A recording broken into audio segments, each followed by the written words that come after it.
A 29-year-old woman from the village of Concepcion, Corozal district, is safely back with her family after being abducted in the early hours of the morning. According to reports, around 4:30 this morning, Marcelina Kuich started making breakfast for her husband in the family's outside kitchen. While she was doing so, she was apprehended in her kitchen by two men who were wearing masks. One of the men covered her mouth, preventing her from screaming for help. Her sister-in-law, Elvira Mendez, spoke to Love News. Every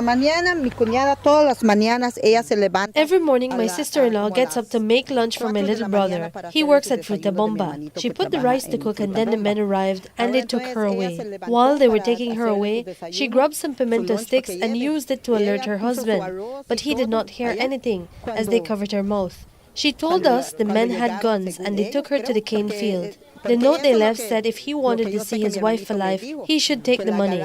If he did not take the money, then the woman will be killed and the children will suffer. She has 6 children. According to relatives, the note, handwritten in black ink, stated that if he wanted to see his wife alive, he should bring the $1,000 to the cane field. Her husband, Pedro Mendez Jr., alerted the rest of the family, and a massive search by villagers ensued. A police report was later made. According to Assistant Superintendent of Police James Moreira, when the police were alerted, they quickly started planning how to best rescue the woman unhurt and capture the criminals. While we were making our preparation, because for such operation we cannot just go into the bushes and just walk there like we are blind. So we had to make our preparation. And while we were making our preparation, I seen that somebody else was communicating behind our back to the family of the person kidnapped, and it seemed that they were waiting for our arrival, but the person who was communicating with them didn't communicate with us in order to alert us for us to know that those people were waiting for us. Okay. And hence the reason why they went before us into the bushes. Meanwhile that they were heading to the bushes, we were preparing our attack from the rear of the bush or the cane field, and that's the reason why that our officers kind of heard a crossfire with the culprits and the person from the village that went in there to rescue.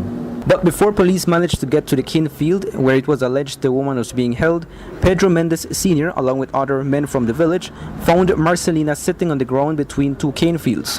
When I got there, I saw her sitting between 2 cane fields, and I asked her what happened. She said the men were in some nearby bushes waiting for the money to be brought. When I found her, it's like a mile and a half from here. She was well when I found her. I asked how she was, and she said she was okay. I took 2 of my sons, and when we got there, we fired some shots towards where they were hiding, but no one came out. Love News was at the residence when Marcelina was brought back to her family by the police. It was an emotional time for the entire family, especially for Marcelina's 6 children.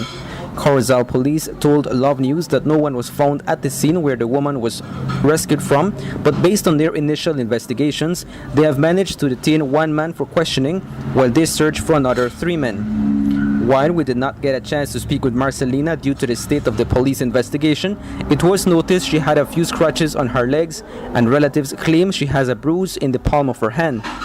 She was subsequently taken to the Corozal Hospital for a medical checkup. Information to Love News is that yesterday, Pedro Mendez Jr., Marcelina's husband, had just gotten $1,000 to plow his cane field today. According to relatives, some neighbors knew of this money and could have been a motive for the abduction. While the men were using masks, Marcelina says she noticed it was 5 of them, 2 of which had firearms. Police investigations continue. Reporting for Love News, I'm Arturo Cantun.